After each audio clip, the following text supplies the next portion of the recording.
This benchy was sliced normally. Then I bent the G-code. I didn't bend the model. I didn't use a custom non-planar slicer. I imported the actual printer movements into Blender, modified the toolpath, recalculated the extrusion, and printed it on a normal desktop printer. Most FDM 3D printing still works in a very simple way. The slicer cuts a model into flat horizontal layers, the printer draws one layer, moves Z up, and repeats. That workflow is incredibly reliable, and it is the reason desktop 3D printing became so accessible, but it also creates the thing we all recognize immediately: visible layer lines and supports. Non-planar printing tries to solve this by letting the nozzle move in X, Y, and Z at the same time. Instead of printing only flat layers, the toolhead can follow curved surfaces, create smoother top skins, and potentially make stronger or more expressive printed parts. There have already been really exciting experiments. There is full control, a Python library that lets you write your program from scratch with no limitations. There is conical slicing, there are Prusa forks, and there are also custom Python scripts that let you bend the G-code. But all of these approaches still have limitations and are very technical for regular, non-technical person. Some require special slicers, custom scripts, or very specific setup steps. Some are computationally heavy, some rely on custom hardware. And in many cases, the workflow is not very visual. You generate toolpaths through code, then inspect the result afterwards, but you do not really get to sculpt and design the machine movement directly. That is where my add-in comes in. Inspired from Nozzle Boss, but focused solely on non-planar printing.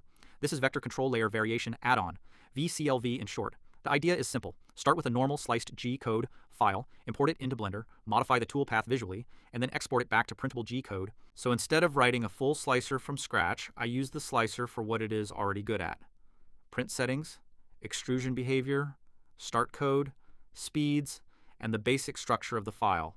Then I use Blender as a post-processing environment, where the actual nozzle path becomes editable. The add-on imports printer moves as mesh geometry. I can bend it, deform it, shrink wrap it, combine it with other paths, and then export a recalculated version of the G-code. For the first demo, I am using Benchy. I start in Bamboo Studio and slice Benchy normally. At this point, there is nothing special happening. It is just a conventional planar G-code file, the same kind of file you would normally send straight to the printer. Then I import that G-code into Blender using my add-on. Now the toolpath is visible as editable geometry, and I can modify it as I want. For this demo, I use a simple bend deform. Instead of bending the 3D model and slicing it again, I am bending the actual printer path. That is the important part. A normally sliced bent model still prints in flat layers. Here, the toolpath itself is transformed, so the printer follows a curved spatial path. After modifying the toolpath in Blender, the add-on recalculates the exported G-code automatically. It updates the movement coordinates, extrusion values, travel moves, Z movement. All that while keeping the original machine control commands untouched and placed exactly as sliced in the original part. This is the biggest advantage of the workflow for me. It is visual. I can see the path in 3D, modify it with Blender tools, and understand what the nozzle is going to do before I print it. The bent Benchy is mainly a proof of concept. It shows that I can take a very ordinary sliced file and turn it into a true non-planar print without building a complete custom slicer. The second demo is more practical: cladding.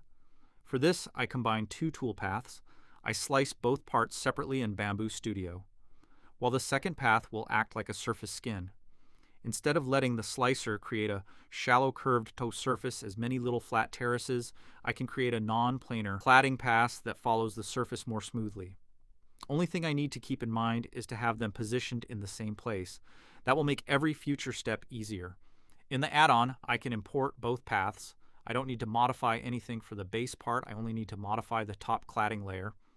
For that, I used a shrink wrap modifier. The rest is super easy.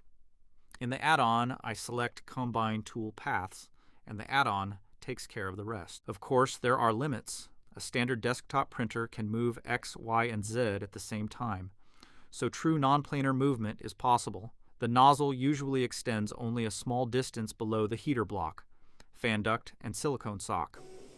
If the slope is too steep, or if the tool head moves too close to already printed geometry, the printer can collide with the part. I tested this on my Bamboo Lab P2S. It works, but it also shows the limitation very clearly. Shallow non-planar movement is realistic. Extreme non-planar movement is much harder on a standard machine. To really unlock this workflow, we would need hardware designed with non-planar printing in mind: longer nozzles, slimmer hotends, better part cooling geometry, or even printers with extra axes. That is why projects like Joshua Bird's Core R-Theta printer are so interesting. I will probably build one myself to explore my add-on even further. This add-on is still experimental. I wanted to make a more accessible tool for experimentation. Something that lets me take normal G-code, see it as geometry, modify it visually, and test ideas on a standard desktop printer for a regular user. It will not remove all the physical limitations. Clearance, collisions, extrusion quality, and machine geometry still matter, but it makes the tool path easier to understand and easier to experiment with.